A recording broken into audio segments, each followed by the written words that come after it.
Welcome back to Universe Live Sports. I'm Joshua Dodge, and I'm here in the Student Athletic Building on BYU campus, where I got a chance to talk to Jake Retzlaff about how this offseason is different from last offseason and what he's doing to prepare for the 2025 season. So, Jake, end of spring camp, how are we feeling about how it went?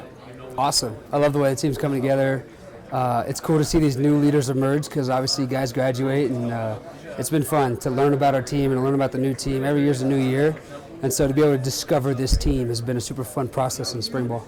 Absolutely. And speaking of this new team, how is this spring practice different from last year? You had the quarterback battle, now you don't. You got full reins of the ship.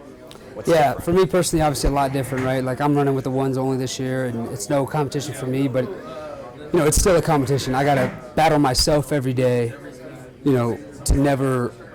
One thing that we have written on our quarterback room on the whiteboard is we never arrive. We never arrive. So I'm battling complacency, and so be able to, you know, continue with that mindset of I still got to beat myself every day. Just because there's not somebody competing with me doesn't mean I'm not pushing to get better and make plays. And so I still try to keep that same mindset and try to instill that mindset in the guys beneath me who are in a competition. And so it was a fun spring and obviously different, but it was super fun. Nice. So what specifically is something that you've honed in on that you really want to improve on? You know, just I talked about this in an interview a while back, but like your first year in the offense is where you're getting your gen eds. You're getting the general stuff down, and then your second year you're getting your bachelor's degree, and your third year can be your master's degree. And so to be able to be in my third year starting games in this offense, I feel like I'm on that moment where it's the master's degree where I'm trying to see things before they happen. And it's about studying the film room. It's about understanding defenses. It's about understanding why defenses do what, how blitzes come, and how to spot them before they spot you and they get you at the end of the play. But for me, like just continuing the growth of every concept of the quarterback position, and so much of that is mental. Like it's not about the physical abilities at the top. You know what I mean? Like it's the reason why guys like Tom Brady could play for so long. Like Tom Brady probably when he was in his later years of the NFL, he's running a 6.0 40. You know, it doesn't matter anymore, but as long as you're accurate with the football and can make quick good decisions, you can play for as long as you can. So that's kind of the part that I feel like I stress on myself, is to be able to get the mental edge, because your physical abilities can always catch up. So between now and fall camp and of course opening day, like what is the process going to be like to keep you sharp and keep you ready to play? Yeah, as you know, a lot of people know, I work with John Beck down in Southern California. So the plan right now is to kind of take this time for myself. What I'll do in these next couple of weeks is I won't even pick up a football. I'll just focus on myself, kind of enjoy the downtime.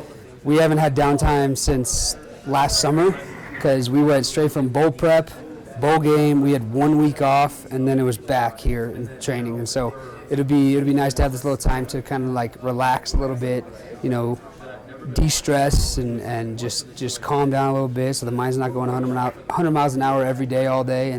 And so, you know, get schoolwork done, finish finals up, and once finals is done in a couple weeks, that's when it's turned on back to football time, and I'll be 2 weeks down back home with John Beck, getting the body right, getting the throwing right, because you do all that in the offseason. You don't work on that during camp.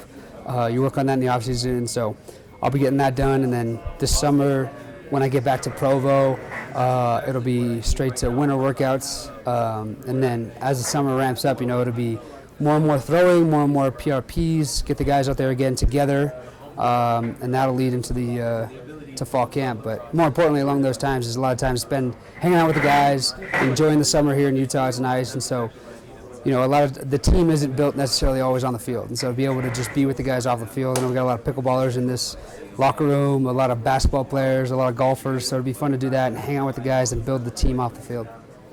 Yeah, that'll be nice to get some downtime. Any kind of vacation plans, you know, just while taking the time off? Well, it feels like I have a good amount of downtime right now. I don't actually have much time to take a vacation necessarily, but the one trip I do get to take, which is a vacation, but it's so much more than that, is I'm going to Israel this summer with a bunch of the guys on the team. It was the captains of the offseason all got invited to go, and so I'm super excited for that. Bring the guys to Israel and just experience all of that, what goes on there, and all the historical, the religious history down there is just super special. So I'm super excited to go. It'll be my first time going. And that'll be your opportunity to kind of share your faith with them as well. Yeah, 100%. I mean, I have a lot so far, but it'll be awesome for us to relate on that faith side of things even more and even deeper. Absolutely, and it builds that chemistry. Speaking of which, what does it mean to have a guy like Chase Roberts back in the wide receiver room? It's incredible. I mean, he's obviously Chase Roberts, right? So he's a heck of a player on the field, but he's a great leader of men, just a great dude to be around. He's just super positive, always bringing people up around him. I think he's the odds leader in the locker room to become an apostle someday for sure, because he's just that kind of guy.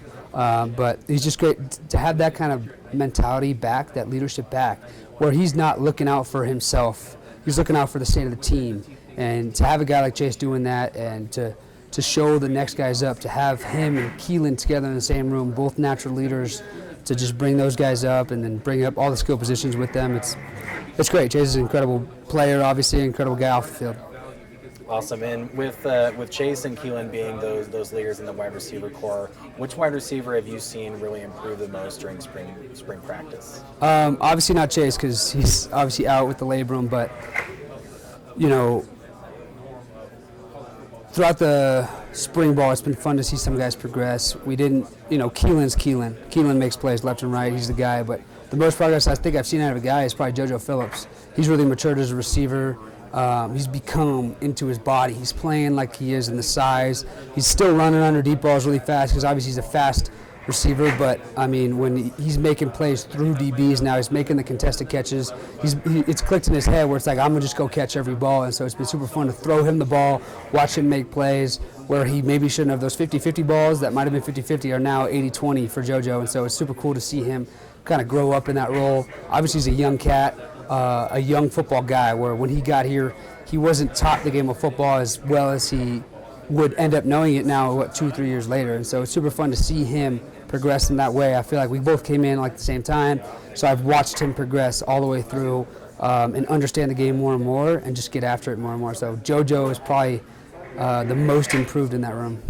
Yeah, we'll definitely look forward to him running under deep balls during the season, for sure. And we'll finish with this. There was a court ruling on JUCO eligibility where you'd be able to get an extra year. Have you put any thought into that, or is it just focused on this season? Well, first off, it was on the season, but obviously, if the details of that are much more specific than most of the public knows, and if you don't know, it's not as simple as every JUCO guy just gets a year back. And so, looking into it, because I used my redshirt year here, I actually get this year because I used the redshirt year. But so I'm not under that specific class that got that year back. So, and that's only for like this year guys who just graduated last year to get one more year. So I don't know if JUCO will go any further, but right now I'm focused on this year, make this team the best team it can be this year. Awesome. Well, we look forward to the rest of the season, and hope that summer goes well for you. Yeah, thanks. Appreciate it.